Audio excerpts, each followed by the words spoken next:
দীর্ঘদিন ধরে গুয়াহাটিতে বিষ্ণুপ্রিয়া মণিপুরী ভবন নির্মাণের জন্য জমি বরাদ্দের দাবি ও প্রস্তাব দিয়ে আসছেন বিষ্ণুপ্রিয়া মণিপুরী ডেভেলপমেন্ট কাউন্সিলের চেয়ারপারসন রীতা সিনহা।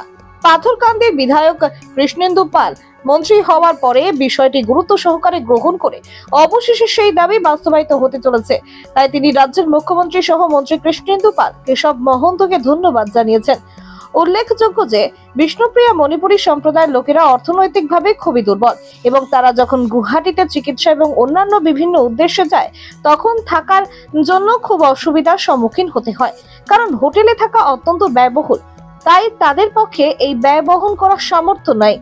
এই সমস্যা থেকে উত্তরণের জন্য বিষ্ণুপ্রিয়া মণিপুরী ভবন নির্মাণের জন্য জমি বরাদ্দের দাবি জানিয়েছিলেন তিনি। নমস্কার। পিছিয়ে পড়া জাতিগোষ্ঠী বিষ্ণুপ্রিয়া মণিপুরীদের বহু প্রত্যাশিত একটি দাবি।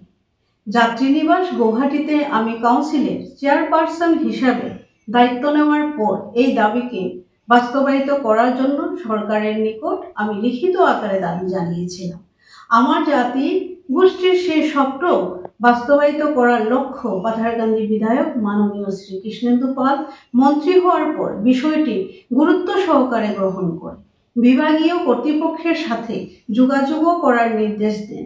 জনসাধারণের আশীর্বাদে আজ এই প্রত্যাশিত দাবিকে বাস্তবায়িত করার আশা জেগেছে।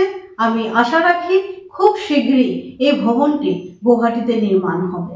আমি ধন্যবাদ জানাই বর্তমান আসাম সরকারের মুখ্যমন্ত্রী মাননীয় শ্রী হেমন্ত বিশ্ব শর্মা মহাশয় এবং মন্ত্রী শ্রী কৃষ্ণেন্দু পাল মহাশয়কে আমাদের এই দাবিকে গুরুত্ব সহকারে গ্রহণ করার জন্য।